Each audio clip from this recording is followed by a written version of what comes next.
Welcome to Sexual Chemistry by Skoob, the podcast channel where we dive deep into the misconceptions that shape our lives.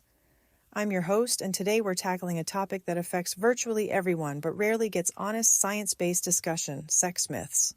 Now, before you check if anyone's listening, let me tell you something. The myths we're about to explore don't just live in locker rooms or late-night conversations. They're embedded in our culture, our relationships, and frankly, our anxieties. Today, we're going to separate fact from fiction on 4 major sexual myths that have been messing with people's heads for far too long. So buckle up, because we're about to bust some seriously persistent myths with cold, hard science. This is your host, Zoya Sinclair, and let's get digging and debunking. Let's start with the elephant in the room, or should I say, the myth that's been inflating egos and destroying self-confidence for generations: penis size. Here's what's fascinating. When researchers asked hundreds of women in an open-ended survey about what matters most during intercourse, you know how many mentioned penis size? 0. Not a single one. Instead, they consistently focused on one thing: men who actually care about their pleasure. But here's the kicker. While women are saying size doesn't matter, men are living in a completely different reality. Studies show that only 55% of heterosexual men and 65% of gay men are satisfied with their penis size. Think about that for a moment. Nearly half of all men are walking around worried about something that the people they're trying to please couldn't care less about. And where does this anxiety come from? Well, partly from a massive disconnect between expectation and reality. When men were surveyed about how long they thought intercourse should last, the average answer was 30 minutes. 30 minutes. But here's the reality check. Most men reach orgasm within 2 to 10 minutes of intercourse. A recent study across 5 countries found the average time from penetration to ejaculation was about 5.7 minutes. Alfred Kinsey's research suggested it was even shorter, around 2.5 minutes. So we have men thinking they should last 30 minutes when the biological reality is more like 5 minutes. No wonder there's performance anxiety. Now let's talk actual numbers, because myths love to hide in vague language. After reviewing studies involving over 15,000 penises, yes, that's a real data set, scientists report the average length is about 3.6 inches when flaccid and 5.2 inches when erect. Here's the reality check that might surprise you. Only about 3% of men have penises that measure 7 inches or longer when erect. 3%. Yet pornography and popular culture would have us believe that's the norm. It's like judging normal human height based exclusively on NBA players. And here's something that might blow your mind. An extensive online survey of over 3,000 women revealed that sexual communication skills were deemed far more significant than penis size. A majority of college women indicated that penis size had no effect whatsoever on their sexual satisfaction. So what's really going on here? We're dealing with a case where 99% of men who are dissatisfied with their size actually have normal-sized penises. They're creating anxiety over something that exists primarily in their own minds, fueled by unrealistic portrayals that have about as much connection to reality as superhero movies do to actual physics. The tragedy here isn't just the unnecessary stress, it's that this fixation actually distracts from things that really do matter. Things like, paying attention to your partner's needs, communicating, and yes, getting skilled with other parts of your anatomy that might be far more relevant to your partner's pleasure. Speaking of what really matters for pleasure, let's dive into our second myth. The idea that penetration alone is the golden ticket to female orgasm. This myth is so persistent, it's created what researchers call the pleasure gap. And the statistics are pretty sobering. But before we get there, let me share something that illustrates just how backwards our cultural assumptions are. When women have sexual experiences with other women, they experience significantly more orgasms than in heterosexual encounters. Similarly, women achieve more orgasms when masturbating alone than with a partner. Why? Because the approach is completely different. When 2 women engage sexually, the focus tends to be on stimulating each other's clitorises. Penetration might be included, but only as an optional addition if it enhances arousal. Now here's the fascinating part. Studies suggest that between 88 to 99% of women don't incorporate penetration in their masturbation routines. For those who do, it's typically accompanied by clitoral stimulation. The result? A remarkable 94% of women reach orgasm during masturbation. So both solo and lesbian sex center on clitoral stimulation and achieve high success rates. But introduce heterosexual partnered sex with its focus on penetration, and suddenly we have a problem. When vaginal penetration becomes the main event, there's often diminished emphasis on clitoral stimulation. And here's the smoking gun. 78% of women's issues with achieving orgasm during penetrative sex stem from insufficient or improper clitoral stimulation. Now, before anyone thinks I'm anti-penetration, let me be clear. There's nothing wrong with vaginal intercourse. The issue isn't with the act itself, but with the assumption that it should be the sole focus. About 5% of women can reliably reach orgasm solely through penetration, and for them, this works perfectly. But here's what's crucial. Many women don't realize how unique this ability is, and for some, it's a biological impossibility. Some women have shared that they thought they were having orgasms during intercourse because of pleasurable sensations, only to discover the intensity of what they'd been missing when they explored clitoral stimulation more thoroughly. It's like thinking you've seen colors your whole life and then discovering you've been colorblind. The solution isn't complicated, it's about giving equal importance to internal and external stimulation. But achieving this balanced approach requires more than just anatomical knowledge. Women who are well-versed in clitoral anatomy often have higher orgasm rates during masturbation, but not necessarily during partnered sex. Why? Because translating knowledge into partnered activities requires additional skills. Feeling positive about sexual experiences without guilt or shame, recognizing that your pleasure is just as important as your partner's, learning to relax without self-consciousness, and developing effective sexual communication skills. This brings us to a crucial point. The myths around penetration and orgasm aren't just about anatomy, they're about communication, equality, and understanding that good sex requires attention to what actually works, not what we think should work based on cultural narratives.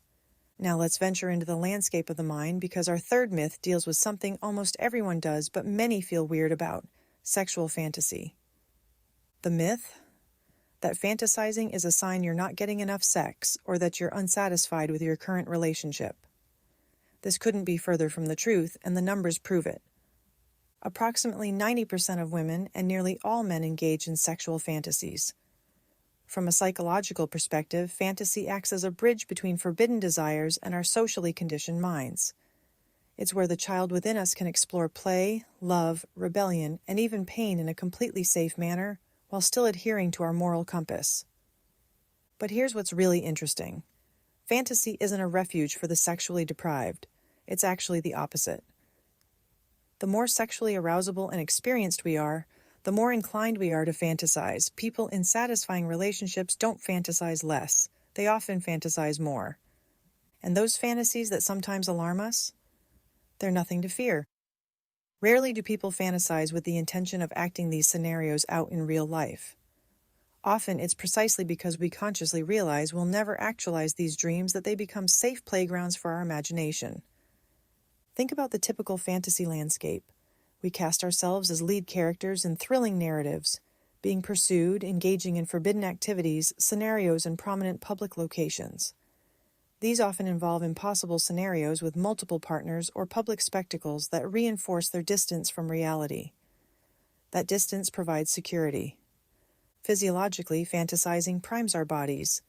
As our brains dream, our bodies react. This response might be linked to testosterone, which could explain some gender differences in fantasy patterns. Men might focus on distinct scenes with varied partners, while women might weave more elaborate stories. But these patterns aren't rigid rules. Many men under stress rarely fantasize, while some women can achieve orgasm through fantasy alone. For those intrigued by fantasy but finding it challenging to start, here's the secret. Creativity isn't required. You're not directing an award-winning film. Most fantasies have roots in real life. Take a vivid personal memory or a piece of erotica you enjoyed and replay and tweak it to your liking. The key is letting scenes unfold without hesitation. This is your narrative to control completely. The question of sharing fantasies is more complex. Sharing isn't mandatory, but if silence stems from guilt, discussing this with a therapist might help. Conversely, if a partner's fantasy is particularly unsettling, it's essential to discuss these concerns. No one should feel pressured to accept something they find disturbing. In relationships with high openness, partners might discuss fantasies freely and even collaborate to incorporate them into their intimate lives. Some couples co-create stories, taking turns contributing to shared narratives. Others assign homework, writing erotic essays for the next encounter as stimulating foreplay.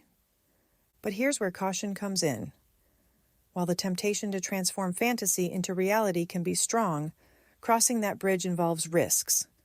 The essence of fantasy often lies in its unattainable or risky nature. In reality, additional players can become threats to relationships. Sometimes it's safer to close your eyes and imagine your partner's hands as belonging to someone else, rather than actually bringing other participants into complex dynamics. Our final myth is perhaps the most dangerous because it has real-world consequences that can literally be life or death for some women. It's the myth that the hymen is a marker of virginity. Let me start with the anatomy lesson that should have been taught in every health class but somehow gets lost in cultural narratives. The hymen is a thin membrane along the lower edge of the vaginal opening. Despite centuries of myths, here are the facts. The hymen does not break permanently like a seal. If it tears or bruises, it heals naturally. Its size and shape do not change significantly based on vaginal penetration. Bleeding during first penetration is more likely due to general vaginal tearing from insufficient lubrication rather than hymen damage. With regular stretching from sexual activity or other means, the hymen becomes more flexible. Hormonal changes as women approach the end of adolescence around age 25 can cause the hymen to atrophy and become less noticeable. But here's what makes this particularly important. The hymen is highly variable among women. Some women are born without a hymen at all. Others may have an imperforate hymen, a completely solid membrane covering the vaginal opening, or a microperforate hymen with many small holes. Some have a septate hymen that looks like a strand of skin across the vaginal opening. The durability varies too. Some hymens are robust, others fragile. For some women, the hymen may disappear early in adolescence. For others, it remains past menopause. This variability indicates something crucial. The hymen was not a trait selected for by evolution.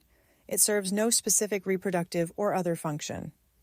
It's essentially a vestigial structure like men's nipples, left over by evolutionary processes without serving a particular purpose.